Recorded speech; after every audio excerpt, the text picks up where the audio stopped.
Michael, Back to Black, Bohemian Rhapsody, Elvis. These are some of the biggest music biopics in recent years, and they suck. Like, they really suck. And the worst part is, they don't look like they should suck. They have big budgets, huge actors, legendary source material. You'd think it's a guaranteed win, but somehow they just keep missing.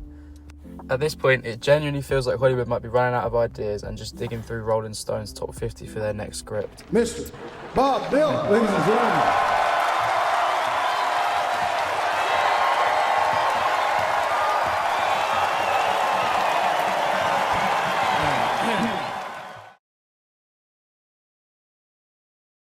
But first, let's establish something. What is a music biopic? According to Google, a biopic is a film that dramatises the life of a real historical or public figure.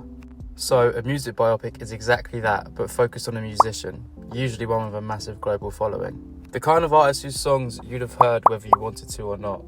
But instead of just telling their story, these films try to recreate their legacy, which is already a ridiculously difficult thing to do.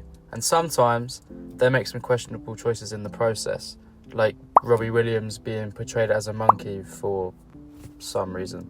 Like, out of all artistic directions you could take, why would you go with that? And there is a reason these films keep getting made over and over again, and it's actually pretty simple. Nostalgia sells. The songs are ready. Let's take it from the top.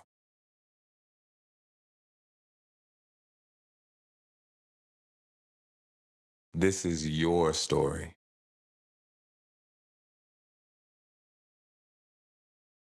Honor your past. Think about the greatest franchise in history, Star Wars.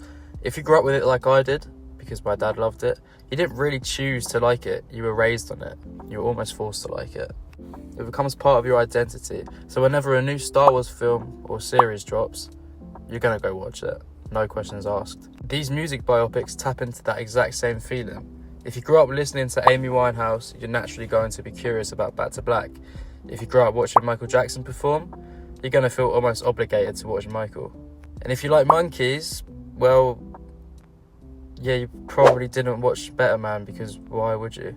And even if you're not a hardcore fan of these artists, all it takes is hearing one iconic song in a trailer and suddenly you're interested.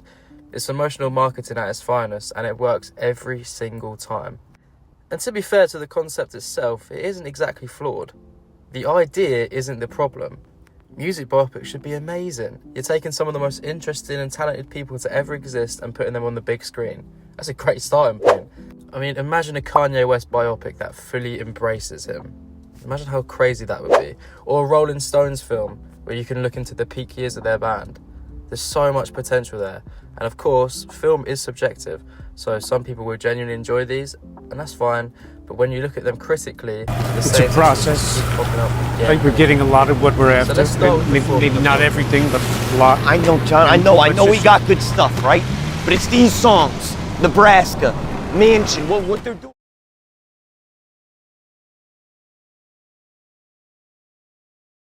One of the biggest problems is how formulaic these movies have become. They all follow the same structure. A rise to fame, then your personal struggles, a dramatic downfall, and then some huge redemption, and then you just roll the credits.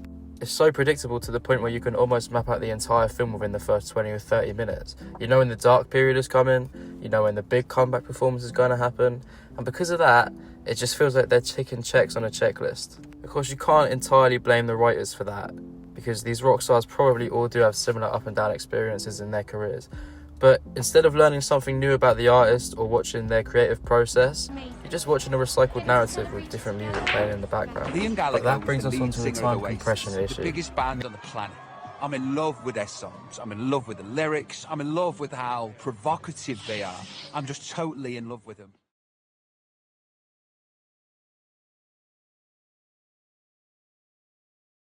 These films are trying to condense entire lifetimes into a 1.5 or 2 hour runtime.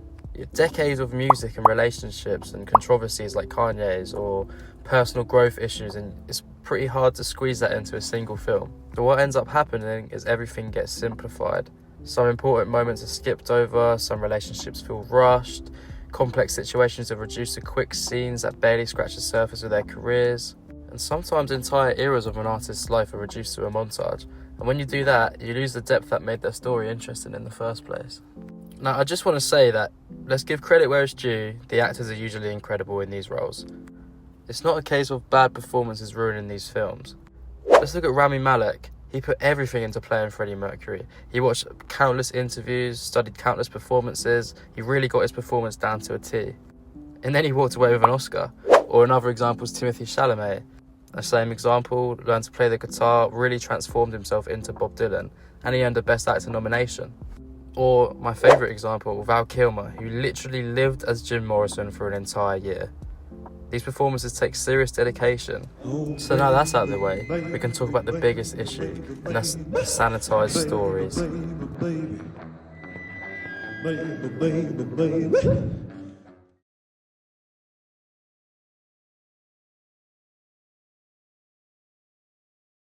The biggest issue is that these films aren't fully honest, and to be fair to them, they can't really be. It falls into my earlier point of these films feeling like a recycled narrative. Studios have to work closely with record labels and the people who control their artist's image. That means anything too controversial or too messy or something that makes them look too bad, it often gets toned down or sometimes even removed entirely. Bohemian Rhapsody is an example of this. It rearranges real events and it softened parts of Freddie Mercury's life to create a cleaner narrative. I mean, both Roger and Brian have said that no one was angry that Freddie did a solo project, but four really supportive guys who wanted to see the best for each other, it just isn't going to sell tickets. And in Back to Black, people were quick to question how Mitch Winehouse was portrayed in a favourable light. And if you're a big fan of an artist, that's pretty hard to ignore. You're no longer watching their story, you're watching it through somebody else's voice. My next point is that the music becomes secondary.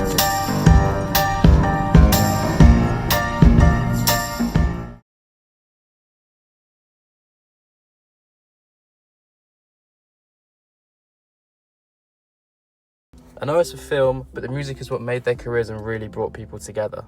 But the thing that actually made these people famous, it takes a back seat. Instead of diving into how these songs were written or how the albums were created or what made their sound unique, they just focus entirely on the drama of their lives. It focuses on just the arguments and the addictions and the breakups. It becomes less about artistry and more about the tension in their lives. Sure, you might get a little montage on how a hit song was made, or the artist looks up at the TV and sees the title or something and they say, hey, that would make a pretty good song. But it's only there to move the plot along.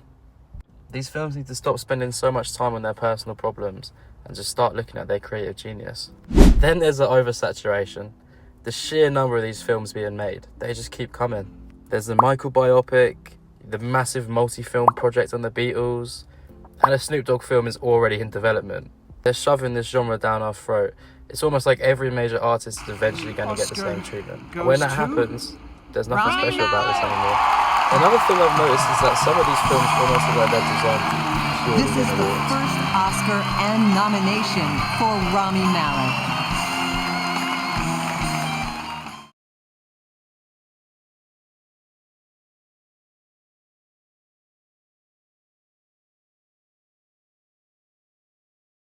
Using the famous real-life figure and all the emotional scenes and iconic performances is practically an Oscar formula. And it sucks to say that it actually works. And looking ahead, things could get even more repetitive. We're probably going to start seeing films turn into full-on franchises. A complete unknown only focused on one part of Bob Dylan's career, which was his transition from folk to rock music. The door's wide open for sequels. All it takes is Timothée Chalamet to sign a multi-film deal. We might see more Bob Dylan. And with the Snoop Dogg one already in process, we're slowly catching up to more modern artists. Imagine a Taylor Swift biopic. With her fan base, it would be huge. But would it actually be good? At the end of the day, music biopics aren't failing because the idea is bad, but it's because of how they're being made. They follow the same formula, they simplify these artists' lives, they avoid the real controversy, and they rely heavily on nostalgia instead of originality. And until that changes, which I don't think it will, they're just going to keep producing the same kind of film over and over again. And I will probably keep watching them, even if deep down, I know they're not as good as it could be. If you enjoyed the video, please give it a thumbs up, maybe even consider subscribing. I'm still a very new YouTuber and this is probably the longest video I've made. So any tips and advice would be very much appreciated.